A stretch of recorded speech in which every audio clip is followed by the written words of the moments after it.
रहीम अस्सलाम वालेकुम dear students. आज अलउमर साइंस अकेडमी में जो हमारा आज का टॉपिक है 13.3 लिपर्स के बारे में आज हम इन डिटेल पढ़ेंगे। So lipids are very much important macromolecules. ये मैक्रोमॉलिक्यूल्स बहुत अहम है। लिपर्स आपको ज़्यादातर आप जब कंसेप्ट सुनते हैं तो आपको घी, देसी घी, बटर वगैरह इस तरह के आप ऑयल्स वगैरह आपके जहन में आते हैं, वैसे देसी कंसेप्ट जो है। तो हम आज इसको इन डिटेल समझेंगे और सारा इसके बारे में इंशाल्लाह पढ़ेंगे। So dear students, these are macromolecules. ये क्या है? मैक्रोमॉलिक्यूल्स है। मैक्रो मीन्स बड़े, यानी कि बड़े मॉलिक्यूल्स होते हैं। नंबर 2 पॉइंट इसके बारे में है made up of fatty acids. आपने एक बात याद रखनी है, fatty acids are the building blocks of lipids. Fatty acid जो है लिपिड्स के बिल्डिंग ब्लॉक्स हैं, जैसे कि अमाइनो एसिड जो थे, थाउजेंड्स ऑफ अमाइनो एसिड जो थे पॉलीमराइज होकर मिलकर वो बिल्डिंग ब्लॉक्स थे किसके? प्रोटीन्स के। इसी तरह फैटी एसिड जो है वो लिपिड्स के बिल्डिंग ब्लॉक्स हैं, यानी कि ये मिलके लिपिड्स बनाते हैं। नेक्स्ट है इसकी एग्जांपल्स में अगर आप देख लें तो डियर स्टूडेंट्स आपको ऑयल्स और फैट्स इसकी एग्जांपल्स में मिलेंगी।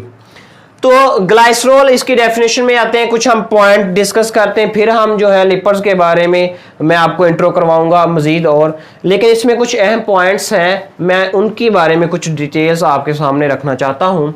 सो ग्लाइसरॉल क्या है? Polyol. What is glycerol? Glycerol is a polyol. Polyol means dear student होता है, पोली मीन्स ज्यादा, ओल का मतलब हाइड्रोक्सिल ग्रुप जिसमें ज्यादा हो। OH ये ग्रुप जो है हाइड्रोक्सिल ग्रुप, इसको ओल बोला जाता है फंक्शन ग्रुप की, तो ये ज्यादा होते हैं।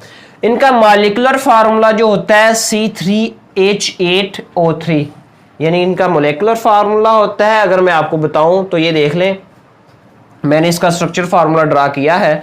3 कार्बन एटम्स हैं और उनके साथ 3 OH ग्रुप लगे हुए हैं, हाइड्रोक्सिल ग्रुप लगे हुए हैं, और 1 2 3 4 5 हाइड्रोजन ये, और 1 2 3 हाइड्रोजन, यानी कि 8 हाइड्रोजन पूरी होगी, 1 2 3 कार्बन पूरे हो गए, और 1 2 3 ऑक्सीजन जो है, यानी कि इस तरह मॉलिक्यूलर फार्मूला होता है इनका। मॉलिक्यूलर फार्मूला की डेफिनेशन तो आपको पता ही है, the actual number of atom present in a molecule is known as molecular formula. Sweet in taste होते हैं, इनका जायका जो होता है मीठा होता है। नॉन टॉक्सिक होते हैं, यानी कि ये ज्यादा नुकसानदेह नहीं होते, ठीक है, जहरीले नहीं होते।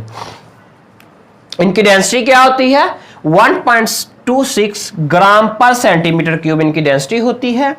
इनका बॉइलिंग पॉइंट क्या होता है? क्योंकि इनका जो है मैक्रोमॉलिक्यूल्स है, साइज बड़ा है, that's why. Otherwise covalent compound जो होते हैं उनके मेल्टिंग और बॉइलिंग पॉइंट लो होते हैं। अगर उनका मॉलिक्यूलर मास, मॉलिक्यूलर वेट ज्यादा हो तो उनके जो बॉइलिंग पॉइंट और मेल्टिंग पॉइंट है increase with their density, with increase of their molecular formula. So इनका जो बॉइलिंग पॉइंट है वो 290 डिग्री सेंटीग्रेड होता है।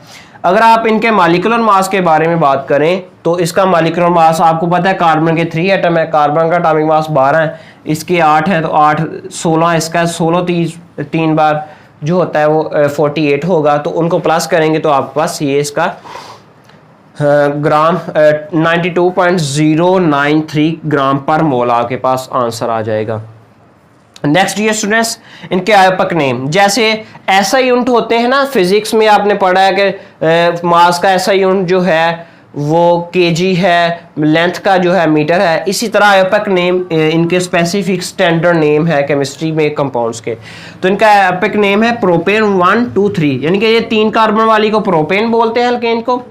और कितने हैं? 1 2 3, तीनों कार्बन पर जो है पहला, अगर मैं नंबरिंग करूं 2 3, तीनों पे हाइड्रोक्सिल ग्रुप लगे हुए हैं, 3 लगे हुए इसलिए ट्राइओल, यानी कि 1 2 3 ट्राइओल, ये इसका नाम होगा। अगर मैं नेक्स्ट आऊं फैटी एसिड्स की तरफ, फैटी एसिड्स जो हैं वो बिल्डिंग ब्लॉक्स हैं, इसके बारे में हम इन डिटेल पढ़ते हैं। These are organic compound, O for organic compound, ये बाई फंक्शनल कंपाउंड होते हैं।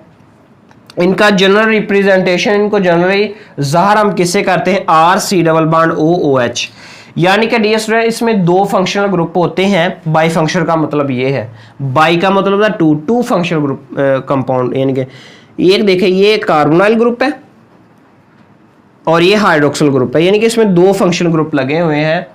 ये carb from carbonyl group, oxyl from OH, यानी कि इसलिए इनको कार्बोक्सिलिक ग्रुप बोला जाता है। नेक्स्ट हम क्लासिफिकेशन ऑफ फैटी एसिड्स के बारे में आए। What's the classification, how we classify it, how we divide, how the scientists have divided fatty acids.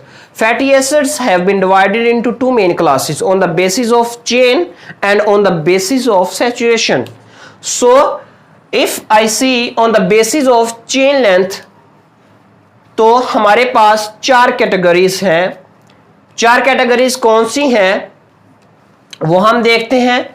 Short chain, short chain fatty acids वो होते हैं जिनमें कार्बन एटम्स की तादाद 1 to 5 हो, कार्बन एटम्स जिसमें मुश्तमिल हो, यानी कि वो चेंज किस पे आएगी, वो कार्बन एटम्स की ये डिफर होगा। अल्काइल ग्रुप, आपको पता है अगर मैं अल्केन में से एक हाइड्रोजन निकाल दूं तो वो हमारे पास अल्काइल बन जाता है। अगर मैं मीथेन में से एक हाइड्रोजन निकाल दूं मिथाइल, अगर मैं इथेन में से एक हाइड्रोजन निकाल दूं तो इथाइल, अगर मैं जो हूँ प्रोपेन से निकाल दो तो प्रोपाइल। इफ आई यानी मैं खारिज करवाऊँ ब्यूटेन से तो वो ब्यूटाइल, अगर मैं पेंटेन से एक हाइड्रोजन खारिज करवाऊँ तो pentyl, hexyl, heptyl, octyl, nonyl and so on. So ये डिफर करेगा इधर कार्बन एटम की, बाकी ये चीजें सेम रहेंगी। मीडियम चेन जो फैटी एसिड्स होंगे उनमें 6 to 12 यानी 6 to 12 कार्बन एटम्स होंगे। लॉन्ग चेन की बात करें तो 13 to 21 कार्बन एटम्स तक ये जो अल्काइल ग्रुप्स जो होंगे जिसमें कार्बन एटम की तादाद इतनी होगी, ये होता है अनसैचुरेटेड होते हैं, यानी कि इनमें डबल बॉन्ड एग्जिस्ट करता है। ये आपने याद रखना, जो कार्बन एटम्स है इनमें डबल बॉन्ड भी एग्जिस्ट करता होता है। आगे है वेरी लॉन्ग चेन जिसमें एटलीस्ट 22 कार्बन एटम्स हो फैटी एसिड्स में। और आपने कहेंगे सर ये काउंट कर, और ये नहीं भाई काउंट करना, ये तो C to C मैंने बॉन्ड कहा है, कार्बन टू कार्बन के दरमियान बॉन्डिंग जो वो 20 हो या 22 या मैं बात कर रहा हूँ जो, इसको आप नहीं काउंट करना, ये तो कार्बन टू ऑक्सीजन जो है बॉन्ड बना हुआ है। तो 22 प्लस जितने भी हो जाए तो वो very long fatty acids, very long chain fatty acids में आएंगे। जब मैं बात सैचुरेशन की करूँगा, आपको पता है there are 2 types of hydrocarbons. तो हमारे पास हाइड्रोकार्बन या अल्काइल ग्रुप भी है, अल्कीन से कर लें एक हाइड्रोजन तो वो इस तरह, एक तो होते सैचुरेटेड, एक होते अनसैचुरेटेड। सैचुरेटेड में आपको पता है कि कार्बन जो होता है उसमें attach by single covalent bond, single covalent bond exist करता है, यानी कि उनमें सिंगली बॉन्डेड होते हैं। जब हम अनसैचुरेटेड की बात करते हैं उनमें डबल या ट्रिपल बॉन्ड होता है, या तो आपका पास डबल या ट्रिपल। अनसैचुरेशन पाई बॉन्ड आ जाएगा, इसमें एक सिग्मा है एक पाई है, इस एक मिनट कहाँ तक पहुंचे, सिग्मा एक पाई है, इसमें क्या है एक सिग्मा 2 पाई, यानी कि जो फर्स्ट बॉन्ड होता है हमेशा वो सिग्मा होता है, जो बाकी बाद में बनते हैं वो पाई बॉन्ड होता है हमारे पास। आपको पता है कार्बन की वैलेंसी टेट्रा होती है, तो कार्बन मैक्सिमम कितने बॉन्ड बना सकता है, 4 बॉन्ड बना सकता है। नेक्स्ट हम इसके एग्जाम्पल्स के बारे में आए फैटी एसिड्स की, तो हमारे पास पाल्मिटिक एसिड, यानी कि आपने C15, H31 एंड COOH ये आपने ट्वाइस कर देना है, यानी ट्वाइस करके एक प्लस करके इधर लिख देना है हाइड्रोजन की तादाद आपको, मतलब मैं 18 दे दूं तो C18, H आप 13 जो है 7 लिखेंगे, ठीक है, इस बिना पर आपने करना है। ये स्टेरिक एसिड है C17, H35, C double bond OH, COOH। ऐसे है fatty acids are the building blocks of lipid, ये मैं आपको पहले डिस्कस करवा चुका हूं कि ये क्या है। तो हमारे पास ईस्टर्स भी है, हम ईस्टर्स के बारे में थोड़ा सा देख लें। Esters are also organic compounds, bifunctional organic compound, यानी कि इसमें भी 2 फंक्शनल ग्रुप पाए जाते हैं। जैसे इनकी जनरल रिप्रेजेंटेशन के बारे में हम देख लें तो इनकी जनरल रिप्रेजेंटेशन क्या है, इनमें एक कार्बोनाइल ग्रुप पाया जाता है और एक ईथर वाला ग्रुप पाया जाता है, ठीक है। एक ईथर, क्योंकि ईथर में क्या होता है ROR ग्रुप होता है और एक ईथर लिंकेज का ग्रुप, यानी इस तरह हम इसको ईस्टर्स बोलते हैं, ठीक है।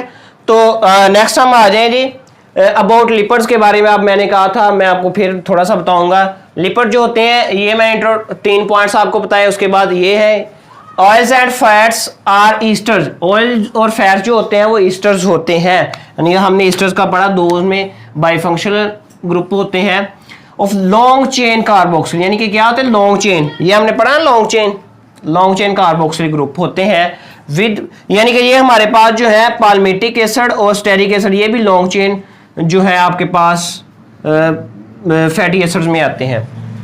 कार्बोक्सिलिक एसिड विद ग्लाइसरॉल, यानी ग्लाइसरॉल भी इनमें मौजूद होता है।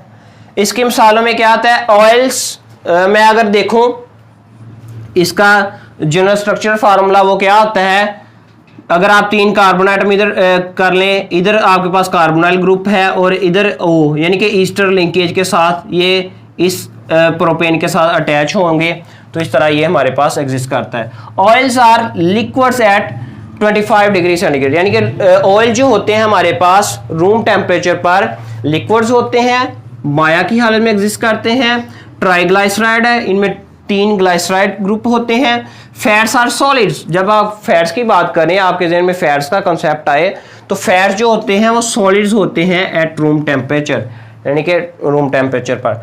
आगे है हमारी नेक्स्ट सब heading sources and uses of lipids, यानी कि लिपिड्स के ज़राए क्या है और इनके जो है यूजेस इस्तेमालात क्या है हमारी डेली लाइफ में। मैं तीन सोर्सेज हैं मेन हमारे पास, एनिमल जानवर, प्लांट्स पौधे और मैरीन, यानी कि मैरीन एनिमल्स मीन के समुद्री जानवर। एनिमल्स को सबसे पहले देख लेते हैं। एनिमल्स में एडिपोज टिश्यूज पाए जाते हैं जो कि स्टोर करते हैं फैट्स को in the form of energy की शक्ल में वो स्टोर करते हैं। फिर प्लांट्स जो हैं ये सिंथेसाइज ऑयल, ये खुद ऑयल प्रिपेयर करते हैं, जैसे हम देखते हैं सनफ्लावर देखते हैं, कुकिंग ऑयल जो है, और ये सनफ्लावर जो बहुत बड़ा सोर्स है ऑयल्स का, आपको पता है। तो इस तरह ये हमारे पास बिगेस्ट सोर्स है। मेराइन फिशेज हैं, जैसे सालमन फिश है, व्हील फिश है, इनमें ये बहुत ज़्यादा जो है ऑयल इनमें बनते हैं, चर्बी होती है ना जो इनकी फैट्स, उनसे ये प्रोड्यूस होते हैं। तो ये जो है इनका साथ में इनके जो ऑयल होते हैं स्पेशली जो है मेडिसिन इंडस्ट्रीज में यूज़ की जाती हैं। यूजेज की तरफ आए, इन सोप इंडस्ट्री में फैट्स का बहुत ज़्यादा इस्तेमाल है, लिपिड्स का बहुत ज़्यादा इस्तेमाल है। ब्रेन सेल्स, नर्व सेल्स और सेल मेम्ब्रेन, क्योंकि सेल मेम्ब्रेन लचकदार सेमी परमिएबल मेम्ब्रेन होती है जो कुछ बहुत बारीक मादों को जो है बहुत बारीक मादों को गुजरने की इजाज़त देती है, जबकि मोटे या हैवी मादों को सेल के अंदर और बाहर जाने की इजाज़त नहीं देती। These are insoluble in H2O, ये तो वैसे इसकी प्रॉपर्टी है ना, ये पानी में हल नहीं होते। You have studied that like dissolve like, so organic compounds only soluble in organic compounds, so inorganic compounds only soluble in inorganic compound। तो ये organic compounds है तो ये पानी inorganic है, इसमें हल नहीं होगा, यानी कि ये नॉन पोलर है तो पानी पोलर है, नॉन पोलर पोलर में हल नहीं होगा। इंसुलेट आवर बॉडी, जिनके आपने देखा हो जो बहुत ज़्यादा मोटे होते हैं, जिनकी जिस्म बहुत ज़्यादा हैवी होती है, उनमें चर्बी चढ़ी होती है इतनी मोटी, ठीक है। तो वो जो चर्बी होती है ना, मोटे बंदों को आपने देखा होगा सर्दियों में सर्दी कम लगती है, तो जिसकी वजह से वो बाकी लोगों ने तो इतने मोटे स्वेटर डाले होते हैं, पहने होते हैं, तो वो ना भी पहने तो उनका गुजारा होता है। It's means that lipids protects our body, हमारी बॉडी को इंसुलेट करते हैं, वो इस तरह उनको गर्मी भी पसीना बहुत ज़्यादा आता है ड्यू टू लिपिड्स। तो ये बात है उनकी। तो हमारी जो आज की कोटेशन है, आप जिस कदर अपना ख्याल रखेंगे आप उस कदर मजबूत होंगे।